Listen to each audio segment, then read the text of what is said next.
My team and I have tested over 100 tools in the past year, and some are absolute game changers, some are just not worth your time and money. All of us keep hearing about dozens of different AI services appearing every day. But what you haven't heard is how to connect them to your workflow so they actually work together and multiply your results. And you definitely haven't seen which tools cost almost nothing but will completely transform how you work. In this video, I'm going to show you exactly which tools matter, which ones are only useful for very specific niche use cases and probably are not worth your attention, and how to use them without burning through money on subscriptions you don't need and without having to hire an extra person just to manage all of the AI tools.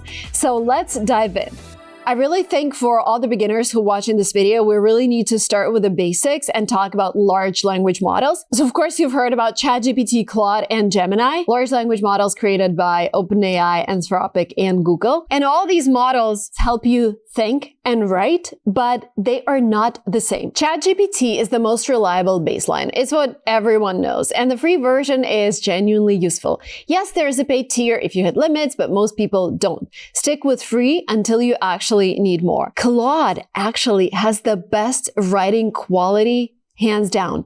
If you care about depth, if you care about nuance, if you write a lot of text, if you need reasoning that actually makes sense, Claude is your tool. And again, free tier works for most things. Also, they're really good at financial stuff, like building your portfolio and helping you make financial decisions. Gemini is one of the most powerful models in the world. It is Google, and basically because Google owns your inbox, owns your calendar, owns a lot of your search, it is integrating AI directly in your ecosystem. So if you're like me, if you live in Google Workspace, Google Drive, Docs, Gemini starts to make sense because it's already built in there. Perplexity is the one people underestimate, and a lot of my friends told me they started using Perplexity after they heard about it from me, and it completely changed their lives. So let me know if you start using Perplexity after this video. So basically, Perplexity is not trying to replace ChatGPT.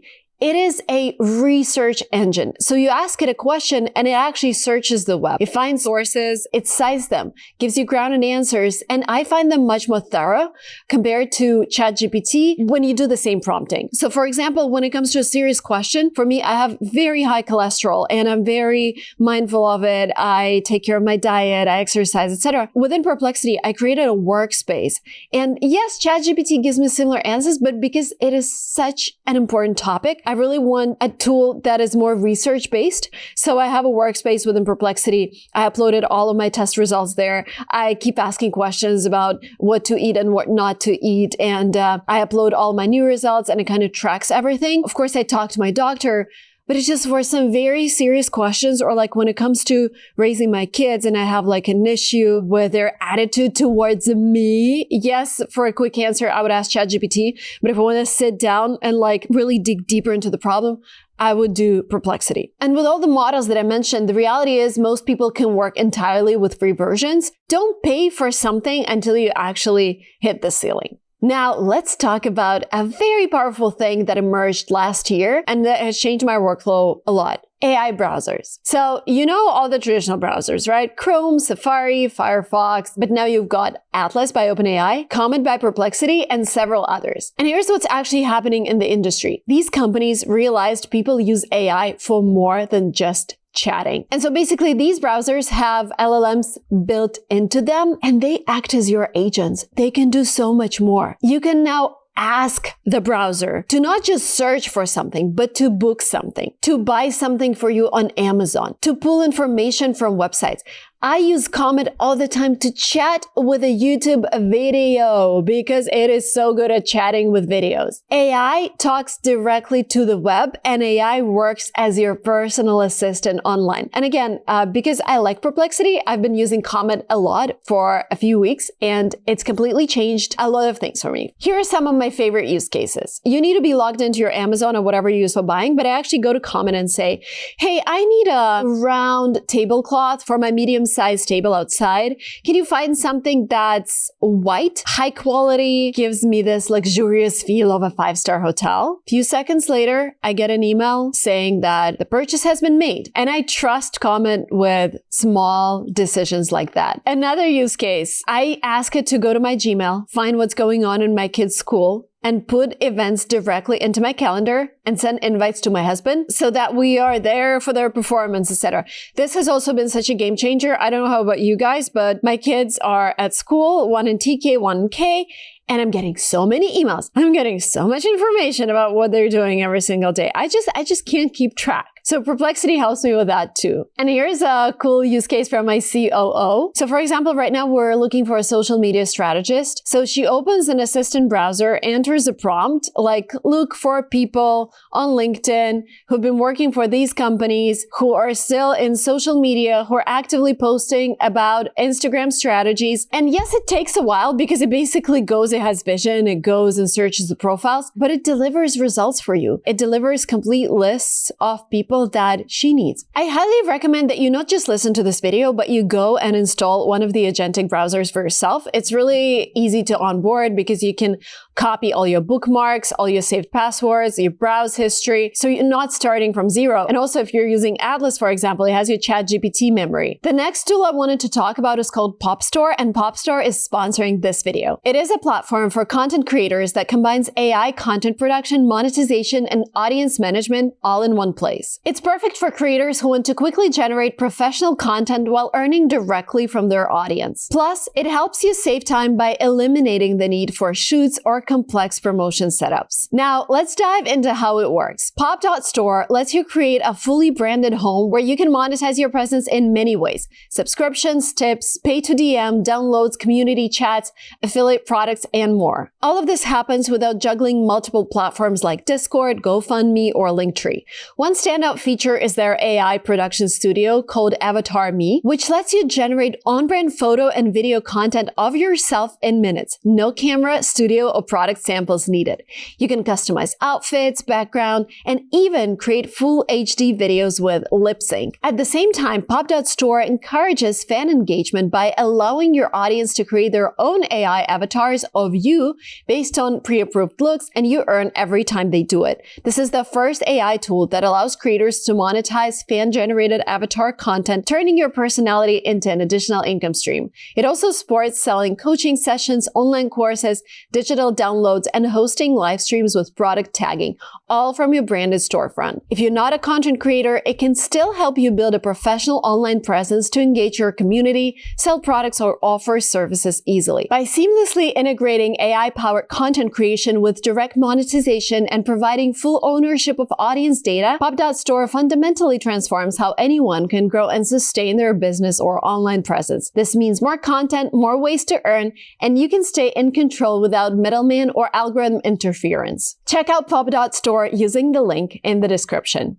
Okay, the next one is Notion, and it is not a note-taking app. That's what people think, but it's actually your business operating system, and it's my business's operating system. My team has everything in Notion.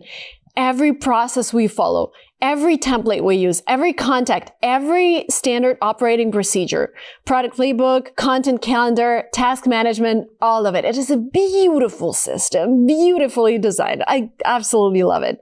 Someone new joins the team, they go to Notion, and that's their entire onboarding because they get access to everything. But what makes Notion powerful is that it gives you the ability to connect all of other tools that you use through automation. Now, basically, you can build custom automations that run between Notion and everything else. Let me give you a real example from our operation. When I approve a new topic idea for this channel, I click the approve button in Notion. A workflow starts automatically. It creates a task and sends it to a team group via the messenger that we use Telegram. Then it starts a reminder chain so that as the deadline gets closer, the team gets automatic reminders. We have to help Marina with research. We have to do this. Nobody gets a message from me. I'm eliminated from the process. Nobody has to check email. The system just works. That's the power of Notion plus automation. And yes, you will need to spend some time, first of all, transitioning to Notion, onboarding, uploading all your documents and everything.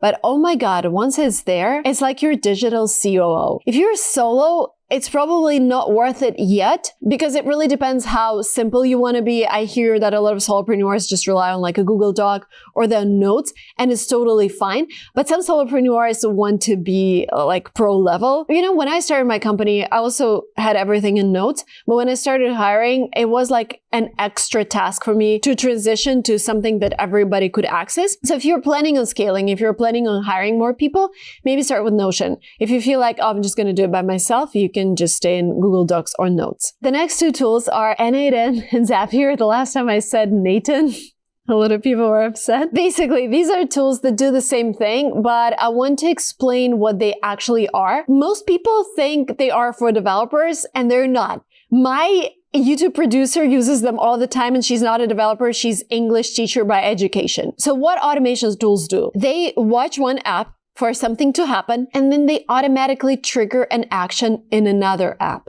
You don't touch it. It just happens. And you can build as many processes as you want, as complicated as you want them to be. And because everything is so visual and intuitive, you're basically just connecting dots. So what's the difference between these two? Zapier is the easier one. The interface is visual, it's simple to understand, and it has thousands of pre-built automations that are ready to deploy. You just connect the apps, log into the apps, and it works. N8N is more powerful and flexible, but sometimes it requires some developer knowledge. With N8N, you can build automations that Zapier simply can't do, but it has a learning curve. You might need to work with the code a little bit, or you can just tell AI to build it for you and AI will handle it. And again, they're simplifying the process every week, and every week there's something new. So I would urge you to give it a try and just build some basic automations, because again, with AI, it's not about listening to this video. It's about going ahead and trying and spending maybe a day just playing with all the tools and seeing and witnessing how they actually transform a process for you. Okay, Otter. I love Otter. And it's not just a transcription tool. Though I use it a lot for transcription, I would record a voice note on my phone, send it to Otter, create a transcript, create a LinkedIn post. And I use that a lot for conferences where I listen to a lot of talks and I just want to have all of the voice notes combined and sent to my team. But basically, it's not just that. It's also a meeting intelligence system. You can record a meeting, a call, a podcast episode, anything with audio. And by the way, Otter joins all the calls that you schedule automatically. It transcribes them in real time. And then the most important part, it analyzes everything. It identifies who's speaking. It generates an automatic summary of the whole meeting. It pulls out action items showing who's supposed to do what. It tracks how much time each person spoke, and you can search through entire transcript by keyword. It actually matters a lot because I don't have to attend every single team meeting. I don't have to pause the meeting for someone to take notes and to remind me to do something later. Otter can attend for me, and after I get a full report instead of spending an hour in a meeting. The next tool, you've heard me saying a lot of good things about it. I love it. Just yesterday, we were creating a presentation for all of the guests who come to my podcast, and we created them with just like a standard Google Slides to PDF. When you do a PDF presentation, like it's not mobile native, and most guests would just scroll through my presentation on their phones. But the tool called Gamma not only helps you with your decks with AI, it also adjusts the decks for every phone screen. So when you open a Gamma presentation on your phone, it's actually vertical. The text is easy to read. Everything is arranged in a beautiful way, not these PDF slides that are horizontal and your eyes start hurting a few slides in. So Gamma is built for people who want presentations to look modern and for everyone who just makes presentations all the time. Okay, the next one, it's a tool that completely blew my mind this past year. This is where you feel like we are in the AI age. So basically, Replit democratized building apps and building tools. The best way to work with it is to first talk to an LLM that I mentioned at the beginning of this video. You talk to ChatGPT or you talk to Claude and you tell them like, hey, I want to develop an app that does this, this, and that. Ask me questions about the development of that app or like about the flow inside the app and give me a prompt for Replit. And then once the prompt is created, you paste it into Replit and it builds what you want. You test it, you might want to fix the bugs, but they also have a built-in QA automation, and suddenly you have a custom tool that saves your team hours of work. So here's a real example. Our producer on Lingua Marina YouTube channel built an entire language learning app on Replit. Because you know what we used to do a lot? We used to create PDFs for some classes that we have on my Lingua Marina channel so that students have something visual after they finish the class. Because building an app for every single video is a little bit complicated. Not anymore. Now we can build an app for every single video, like practice your idioms, practice your pronunciation, practice your essay writing skills. So one of the most recent apps that she built is basically you take a test, you answer questions, the app evaluates your English level, gives you feedback, all without her writing a single code. She told AI what she wanted and AI built it. Yes, it had bugs at first. That's normal. She fixed them and boom, she has this custom tool that we can offer to our students. Okay, ElevenLabs. I actually had Mari, the founder of ElevenLabs, on this podcast, and most people still think that ElevenLabs is just for voice generation or like voiceover on YouTube. This is an outdated thinking. You can make your voice answer your sales calls. You can sell your voice in a marketplace. You can build AI call centers that sound human. That's all ElevenLabs now. Here's how we use it in our day-to-day. So I recorded my voice multiple times using different mics and uploaded it to ElevenLabs. Now, when I'm traveling or focused on strategy work, my team doesn't need to interrupt me with like, oh, Marina, can you record another voiceover? They simply open ElevenLabs, choose text-to-speech, select one of the voices that fits that video best because there are different mics, there are different intonations, and they're able to play with it. They're able to play with stability, similarity, and get the intonation as close as possible to my real voice. Just compare. This is me speaking, and this is the generated version my team created. Another tool that we absolutely love in my team is called Nana Banana. It generates images from text descriptions, but more importantly, it edits existing images. You can replace text on images, you can change backgrounds, you can remove objects, alter clothing, add effects, and completely transform photos with natural language prompts. Now, my team uses Nana Banana to tweak our thumbnails. When we post a video, we normally have maybe 10 different thumbnails. We have so many ideas and we want to test them. We ask the designer to create one, and then we just ask Nana Banana to create different versions of a text on that thumbnail. The prompt should include the exact font that you want, its size, and other details. By the way, I'll pin the prompt in the comments below this video. And by the way, our team also stores all our best prompts in our Notion playbook so that everyone on the team can access and use them. Image generation doesn't always work perfectly on the first try. You need some patience. You need to play with it. You need to see what's working for you. But once you get the hang of it, you can generate unlimited design variations instantly. By the way, if you want some tips on prompting, let me know in the comments below and I can make a dedicated post in my YouTube community. Okay, tool number 11, HeyGen. HeyGen generates realistic AI videos from text. You write a script, you hit generate, and the AI tool creates a video with an AI avatar speaking your script in a natural voice. And of course, you can create your own avatar. You just need to record yourself and give permission to the app. And the quality is now genuinely professional. Hello, everyone. I wanted to thank you for your incredible support. Your engagement and encouragement mean the world to me. I appreciate every one of you. Real use cases, product demos without filming everything, educational content for onboarding new team members, promotional videos for launches, explainer videos. If you need to make videos in different languages, you customize the avatar, the background, the clothing, and you generate multiple videos in a single afternoon. So what I want you to understand from this video, it's not like we use AI and replace people. The thing is, this year I started hiring more people because I want to explore more tools, because I want to see how we can increase our output. And when I see that one of my managers can now do 100% more things, I just want to hire another manager and amplify the results, right? It's entrepreneurship for you. There's not a single tool that will go from the beginning to the end without human. I feel like AI is new productivity. It's not replacing everything. For now, things move fast. I'm also just trying to adapt here. But I want you to start building your own AI system, because when you connect the right tools together, they multiply your and your team's output. And that's the actual advantage. Subscribe to this channel because we're releasing tons of interesting podcasts with people who are actually moving AI and building these tools for you. You don't want to miss them. And see you soon in my next videos. Bye.